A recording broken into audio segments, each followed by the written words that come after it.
امامت جو ہے لفظاً اور مصطلحاً اور قرآنیاً تین حوالے سے کہیں تو امام آگے کو کہتا ہے، آپ کے سامنے کو کہتا ہے، پیش رو. ہاں آپ کے نظر میں آئے آپ اس کے پیچھے، سمجھ لیا؟ جی جی میں کہنا آپ کے سامنے ہے آپ اس کے پیچھے ہے. اگر آپ کے سامنے کچھ چیز نہیں ہے تو وہ امام نہیں ہے. ممکن ہے وہ آگے جو پیچھے ایک درخت ہو، ممکن ہے کوئی حیوان ہو، ممکن ہے ایک جاہل انسان ہو، ممکن ہے کوئی ایک عالم انسان ہو، اور اس کی طرف سے آپ پر کوئی واجبات ہو، ذمہ داریاں ہو. ایسا کوئی لفظ امام سے نہیں نکلتا ہے. لفظ امام ایک عرف ہے، ہمیں اسماء ظرفیہ ہے، آگے پیچھے کو کہتے ہیں. امام یعنی اس کا خلاف، یعنی ضد خلاف. امام کسی کہتے ہیں ضد خلاف. لغت میں تعریف کا ایک طریقہ ضد ہے، لفظ کی ضد کو بتا دے، یعنی امام ضد خلاف. سمجھ رہے جی جی. تو لفظ امام میں کوئی چیز نہیں کہ جو اللہ کی طرف سے آیا ہو. انسانی ساختہ ہے. ہاں انسانی ساختہ ہے. ہاں انسانی عرف اجتماع کا ساخت ہے یہ. صحیح. سمجھ میں جی جی. اصطلاحاً بھی کوئی امام دنیا میں کوئی امام، عام طور پر امام جماعت کو کہتے ہیں، 5 آدمی کا ہے، 10 آدمی کا، 100 آدمی کا. سمجھ میں جی جی. صرف نماز میں کوئی امام ہے، زندگی کے دیگر معاملات میں وہ امام نہیں ہے، ذمہ داری نہیں ہے. یا قیادت عوام کی قیادت کرتے ہیں، نماز میں نہیں ہے. سمجھ گیا؟ جی جی تو جی. یہ ایک مصطلح ہے، کوئی منصب محترم مکرم واجب الاحترام کو امام مانے، کوئی معنی ایسا نہیں ہے کوئی بھی کہیں بھی. صحیح. سمجھ گیا؟ جی جی. اللہ کی طرف سے جو بندوں کی ہدایت کے لیے ہے وہ صرف انبیاء ہے، غیر انبیاء کوئی نہیں ہے.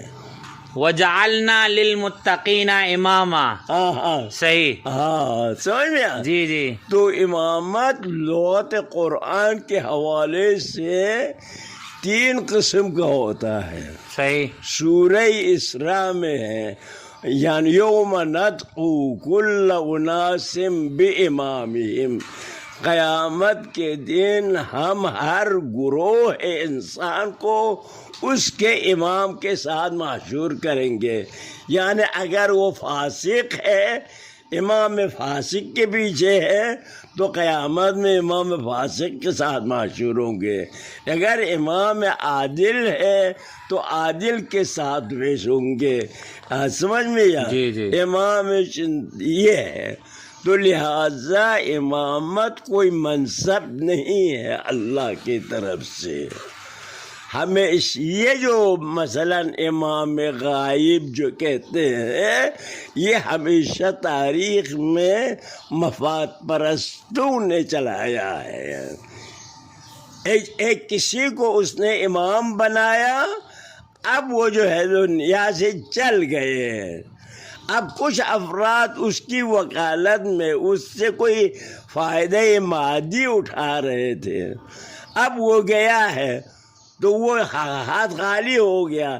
تو اس نے کہا ہے نہیں، مرا نہیں ہے، زندہ ہے، غیب ہو گیا، پیچھے کے چلے گیا. ہمیشہ دنیا میں امام غائب یعنی دھوکہ بازوں کا امام ہے. صحیح. سمجھ رہے؟ جی جی. محمد ابن حنفیہ کو امام کا ہے، وہ غائب ہو گیا ہے. نفس زکیہ کو امام کہا ہے، وہ بھی غیب میں چلے گئے. یہ امام ہو گیا. تو پوری تاریخ میں جو ہے امام زمان یعنی امام غائب ہمیشہ یعنی مفاد پرست دھوکہ بازوں کا امام ہے. امامت کوئی منصب ہے نہیں. اللہ صحیح. امام حسین جو ہے امامت کے لیے نہیں لڑے ہیں. سمجھ لیا؟ قیام امام حسین جو ہے یعنی اصل میں معاویہ اور امام حسن کے درمیان میں صلح ہوا تو معاہدے میں لکھا تھا کہ معاویہ دنیا سے اگر گزر جائے اس وقت اگر امام حسن زندہ ہو تو خلافت واپس امام حسن کو ملیں گے. اگر دنیا میں یعنی امام حسن نہیں تو امام حسین کو ملیں گے. تو امام حسن دنیا سے پہلے گزر گئے معاویہ سے، امام حسین رہے. معاویہ جب فوت ہونے لگے تو اس نے اپنی حیات میں اپنے بیٹے یزید کو ولی عہد بنایا کہ میرے بعد یہ ہوگا قائد، امام مسلمین یہ ہوں گے. سمجھا؟ تو لوگوں سے بیعت لیا انہوں نے، قائدین اجتماعات سے اس نے جبری سے بیعت لے لیا. لیکن معاویہ نے وصیت کی کہ تم یزید سے کہ تم جو ہے تمہارے لیے کوئی خاص بڑا دشمن نہیں ہے کہ جو تمہارے ساتھ مقابلہ کرے، مزاحمت کرے. صرف ایک ہستی ہے، وہ حسین ابن علی ہے. حسین ابن علی سے اگر تم کو یعنی مقابلہ کیا اور تمہارے ہاتھ میں آ گیا، تم غالب ہو گیا، تو اس کے ساتھ برا سلوک مت کرو. حسین کا اپنی جگہ مقام ہے، حیثیت ہے، انتصاب برسول اللہ ہے، اچھا نہیں ہوگا، اس کے ساتھ نیکی کرو. اس نے یوں کہا. بہرحال یعنی یزید کے دل میں امام حسین سوار تھے، ایک دنیا مانن اس کے دل پر سوار ہے. اس کے ہوتے ہوئے میں نہیں چل سکتا کسی. باری ہے، باری بہت باری تھا اس کے لیے. تو یعنی وہ معاویہ کی وصیت کو نہیں دیکھا اور اپنی جو ہے یعنی حالت کو دیکھا کہ میرے لیے اس کے ہوتے ہوئے خلافت اقتدار گوارا نہیں ہے، برداشت نہیں ہوگا آسانی سے. تو اس نے والی مدینہ مروان کو لکھا کہ حسین کو بلائیں دربار میں بلا کے اس سے کہو بیعت کرو. اگر بیعت کر دیا چھوڑ دو، اگر بیعت نہیں کر دیا تو وہیں پہ قتل کرو یا جیل کرو. اس کے لیے امام حسین کو بلایا اس نے.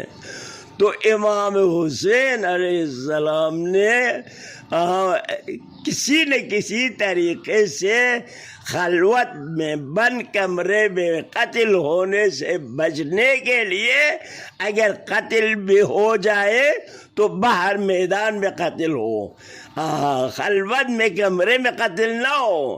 تو فرمایا ایھا الامیر، یہ بڑا مسئلہ ہے، اس کے لیے آپ لوگ بھی سوچیں، کوئی اور طریقہ ہم بھی سوچیں گے.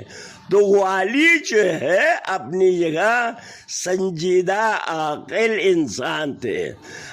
وہ بھی نہیں چاہتے تھے کہ امام حسین کے خون میں ملوث ہو جائے. تو والی خوش ہو گیا، راضی ہو گیا، بسم اللہ آپ تشریف لے جائے.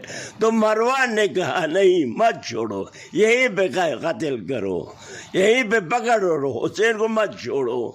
تو امام حسین اس کو اس نے اتنا نہیں کیا اور امام حسین کو چھوڑا. تو امام حسین خلوت میں قتل ہونے کے بجائے جلوت میں قتل ہونے کو ترجیح دی، اجتماع میں. لوگوں کے بیچ میں قتل ہونے کو. اس لیے امام حسین نے راتوں رات جو ہے مدینہ چھوڑ کے مکہ چلے گیا، چونکہ مکہ جائے امن ہے، نہیں پکڑ سکتے تھے. سمجھ لیا؟ تو مکے میں تین مہینے رہنے کے بعد جب حج کا ٹائم ہو گیا تو حج کے ٹائم پر وہ کسی خفیہ جگہ سے یعنی کسی کرایہ دار سے امام حسین کو قتل کر سکتے تھے. تو امام حسین جو ہے نا حج ٹائم پہ وہاں نہیں رہے، بلکہ امام حسین یعنی لوگ عرفات چلے گیا، امام حسین کوفے کی طرف روانہ ہو گیا. اور اس وقت جو کوفہ والے جو شیعوں کے تھے انہوں نے امام حسین کو لکھا تھا کہ ہم آپ کے ساتھ ہیں. وہ عین موقع پر یزید کے ساتھ دیا، امام حسین کو تنہا چھوڑا. تو اس لیے امام حسین جو ہے قیام جو ہے اپنی جگہ، اپنی جو ہے زندگی کی جامع سیاسی پہلو ہے. یہ امام حسین خلافت نہیں چاہتے تھے، امام حسین چاہتے تھے مسئلہ مسلمان سب مل کے حل کرے. صحیح. سمجھ میں آیا؟ جی جی. ہاں.